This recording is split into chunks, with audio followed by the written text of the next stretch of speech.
Hi, thanks for joining me. I'm Chris Maragkakis of Simply Be Wellbeing.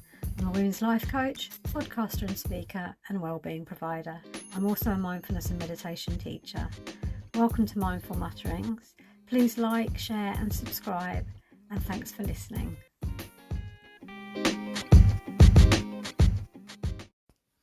Hi. So I wanted to share, can't even get my words out now. I wanted to share some strategies for reducing stress and finding inner calm. Because I think stress, well, it is an inevitable part of life, and in small doses can even be good for us. But all too often it becomes constant. And in today's crazy busy world, managing stress is absolutely vital for maintaining our overall well-being. Whether it's work-related pressure, personal challenges, or just the everyday hassle of life, there are so many things that you can do to reduce the stress in your life and to help you find that inner calm and balance. Okay, so let's look at these 10 ways that I've come up with for you to combat stress. First one, practice mindfulness meditation. So mindfulness meditation is a really powerful technique to help you stay present in the moment and develop a sense of inner peace. It's done by focusing on your breath and observing your thoughts without judgment. And that bit's so important. We just want to be curious about what we're noticing, because this way we create some space to create understanding of ourselves or a situation, and that helps us to reduce stress. So try to work a daily mindfulness or meditation practice into your life. Even if it's just for a few minutes, the benefits will be huge, and you will notice your stress levels decrease over time. And also you'll want more of it. So you'll start finding space in your day to create more time for you to be able to do it. Number 2, do some exercise. Because regular exercise is not only good for your physical health, we all know that, but it also supports your mental well-being. Because exercise releases endorphins, which are the feel-good hormones, and they reduce stress and lift your mood. So it's really good to be triggering them as often as we can. So whether it's going for a jog, practicing yoga, or maybe, I don't know, hitting the gym, try and find something that you really enjoy so that you can do it regularly for maximum benefit. And yeah, that, even in the rain or in the winter. So if you're doing something that you don't particularly like, even when the weather's nice, you're definitely not going to do it when the weather turns sour. So pick something that you really enjoy that helps you to find calm and space inside your own head. That makes you feel so good after you've done it, and something that you look forward to doing because you want to be building up a healthy practice. Number 3, prioritize self-care. So taking care of yourself is the most important thing that you can do. It's not being selfish.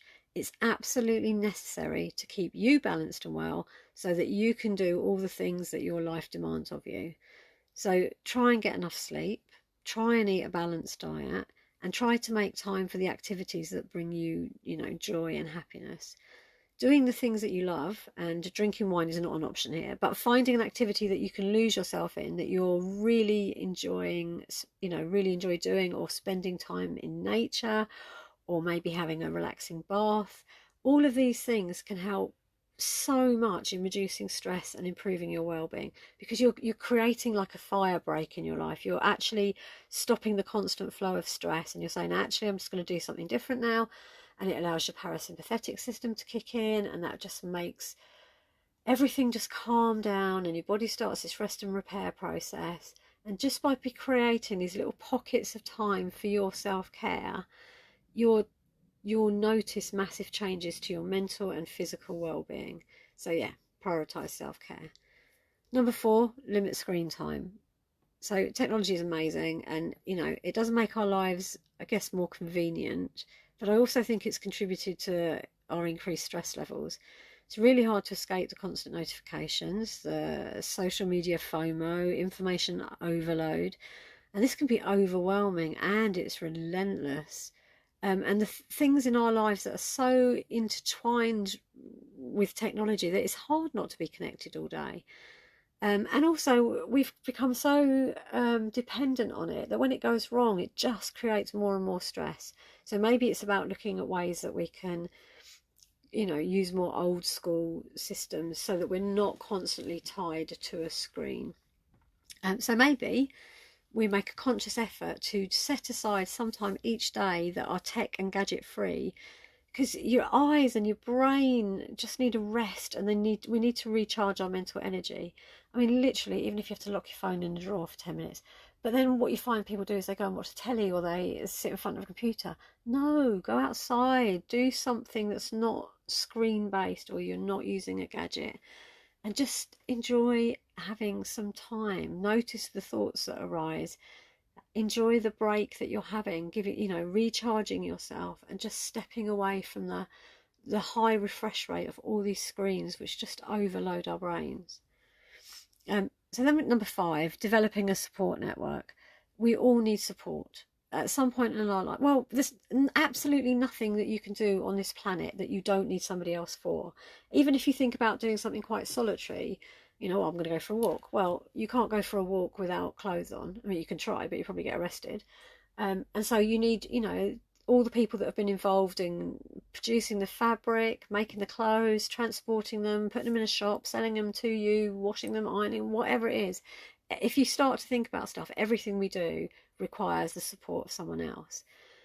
And having a really good support network is really useful for helping us to navigate stress, because we feel more able to cope knowing that we have people there. And so surround yourself with friends, family, or like-minded people who inspire you and make you feel great. Now, ideally, we want to surround ourselves with people who support us and want to see us succeed. Maybe we want to have those meaningful conversations that get us all fired up and share our thoughts and feelings with people that we trust, because this can help us to work through our feelings. And of course, once we're working through our feelings, solutions start to turn up, and this helps us to manage our stress effectively. So good support network is really important. Practice breathing. Now, I know that probably sounds a little bit weird, as we breathe all the time as a reaction, and we would die if we didn't. So practicing breathing is really beneficial to our well-being. But practicing deep breathing or practicing controlled breathing can help us to reduce stress. And if we don't feel that we can do that because we're so stressed and agitated, then we can try using square breathing. And so what you would do then is where you'd use each breath to draw a side of the square in our mind. So, breathing in, you draw the line up, breathing out, you draw the line across, breathing in, you draw the line down again, and breathing out, you draw the line across. And you can physically do that with your finger on your hand as well. But actually becoming aware of how we feel when we take a nice deep breath is really, really useful. And then, of course, our body gets all that wonderful oxygen, and then that helps our brain to think clearer, so we can articulate what we want to say easier, and we can see solutions quicker. Our synapses are firing so much better because they've got so much oxygen. So when we're feeling overwhelmed, and again, not when we're feeling anxious or agitated, but when we're feeling overwhelmed, just taking a few minutes to focus on our breath and get that oxygen into our body can have a huge benefit. And maybe we might want to inhale deeply and then just hold the breath at the top for a few seconds, and then exhale slowly through the mouth. And this simple practice triggers the body's relaxation response, calms the nervous system, and like I said, gets vital oxygen to the brain, which then helps us to think clearly, which means we tend to feel less stressed. Number 7, set realistic goals. Unrealistic expectations and overwhelming targets or goals can lead to chronic stress, and chronic stress is a persistent feeling of being under pressure or overwhelmed, generally over a long period of time, and it can have really serious and negative effects on our health. So instead, when we've got these huge big goals, try breaking them down into smaller, more manageable steps, because that helps us already to stop feeling quite so overwhelmed, because we're now looking for proactive problem solving techniques. We're employing them, and we're looking for ways that we can bring these huge goals down into more manageable chunks. And then make sure that you're celebrating your progress along the way. Tick a job off, or get yourself a cup of tea, or set yourself a little target. When I finish this, I'll go and have a biscuit and a cup of tea, or when I finish this, I can chat with my mate for 5 minutes. Whatever it is, start using goals to really focus your mind, and use the time that you have on these goals to look for ways to break it down into manageable chunks, and that will then help you feel so much more in control. And as you're celebrating your progress along the way, you'll be able to see how successful you've been, and where your strengths and weaknesses lie and what maybe you need to support with your goals so that you can move forward. And that then helps us to feel successful. And again, that reduces the pressure we put on ourselves. So realistic goals are the way forward. Number 8, learn to say no. Effective boundary setting is essential to maintaining our well-being and giving others clear guidance on how we expect to be treated. It's essential to know our own limits so that we don't overcommit ourselves. And learning to say no is such an effective way of managing overwhelm. It doesn't have to be confrontational. Maybe learn some really effective phrases that give you time to think. And then when you've got time to think, you can, think about, do you actually want to be doing what is asked of you? And if you don't, then you can think of a way to respond. And if you do, brilliant, off you go. But it's having that choice. So maybe something like, I love that idea, let me check my diary and get back to you. That can work really well. Or maybe you say, I can't, I'm really sorry, I would love to help you, but I can't do this day, but I can do this instead. So it's not that you're always being put upon or you're feeling overwhelmed. It's that it's a relationship, it's a dialogue, and you're starting to create some space so that you have a choice. So that's a really useful way of doing it. Number 9, practice gratitude. I say this all the time. Practicing gratitude is the best thing that you can do because it's the jackpot emotion for making us feel better. Helps us to create a positive mindset and overwrite negative beliefs. So every day, set just only a couple of minutes, set some time aside and start by listing 2 or 3 things that you're grateful for, just to start your practice. Because what that does is that sets your brain up for the day. Already you're telling your brain that I'm going to be looking for positive things. I'm looking for the things that I'm grateful for rather than the problems or the things that I don't have.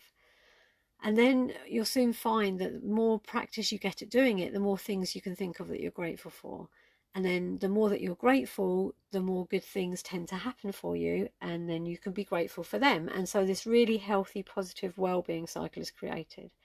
And it is probably the most life-changing practice that you can do yourself. And then number 10, find professional help if that's what's needed. There is no shame in asking for help. We tend to associate asking for help as a sign of failure, but actually it's the most empowering thing you can do for yourself and those around you. If your stress is becoming unmanageable and affecting your daily life, get some help.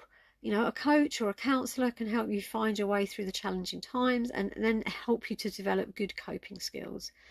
And I think a better viewpoint regarding professional help is not, will this cost me in terms of loss of face or financial terms, but more, what will it cost you if you don't seek that help? What is going to happen to your life? What is going to happen to your well-being? What is going to happen to your health? These are the things that matter in life. You staying healthy and well, not what someone else thinks of you or how you're empowering yourself to change your life.